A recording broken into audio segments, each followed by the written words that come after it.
Bwana, Magodan Online TV pekee daima inakupa faida.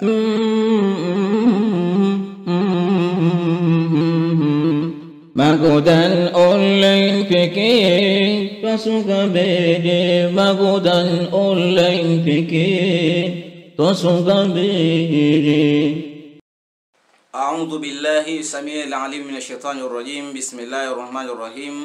والصلاة والسلام على رسول الله صلى الله عليه وسلم. وبعد, ndugu zangu, tena nimekuja kueleza faida mbalimbali zinazopatikana katika vitu mbalimbali, na insha Allah biidhnillah kwa siku ya leo nakuja tena kutaja faida ambayo kwa yule ambaye maisha yake ni magumu, maisha ya dhiki, na anahitaji apate mali. Naomba unisikize kwa makini kwa njia hii ambayo nitakuelekeza biidhnillah. Maisha yako yataenda kubadilika ikiwa utafuata utaratibu huu. Maisha yako ni magumu, maisha ya dhiki, unahitaji utajiri. Tayari tushaelekezwa ni namna gani ya kuweza kupata utajiri, isipokuwa sisi wenyewe tumekuwa ni wavivu. Sasa kama wewe unahitaji hayo, basi naomba unisikilize vizuri. Kwanza kabisa unatakiwa kusoma suratul Waqi'a kila unapomaliza salatul fajri. Unapomaliza suratul fajri, isome suratul Waqi'a mara 3. Kwenye kikao chako kile kile, baada ya kumaliza soma suratul Waqi'a.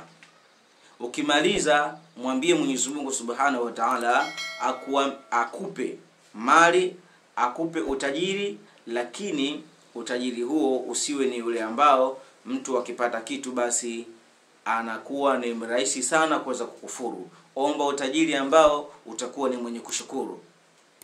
Ukitumia njia hii biidhnillah mfululizo, utaona maajabu makubwa kila unapoamka asubuhi. Kwa maana suratul fajri isome hii suratul Waqi'a, idha waqa'atil waqi'a. Hii sura isome mara 3 kila unapomaliza swala yako alfajiri.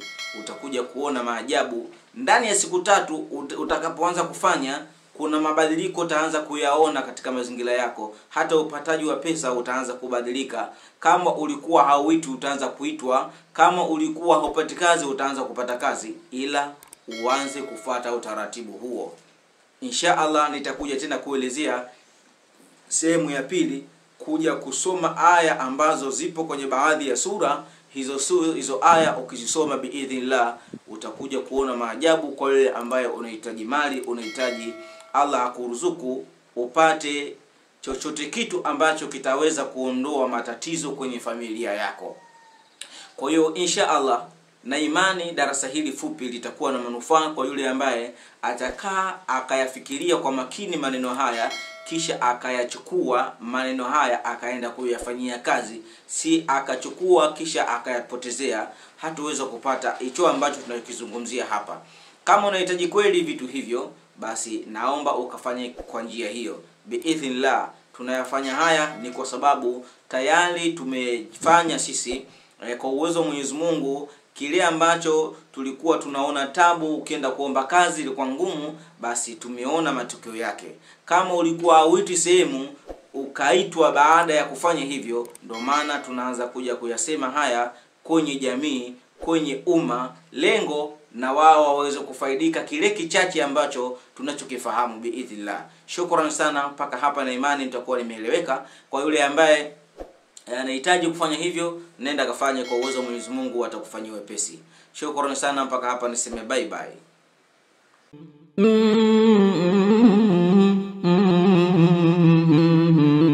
Magodan Online pekee twasuka mbele, Magodan Online pekee twasuka mbele.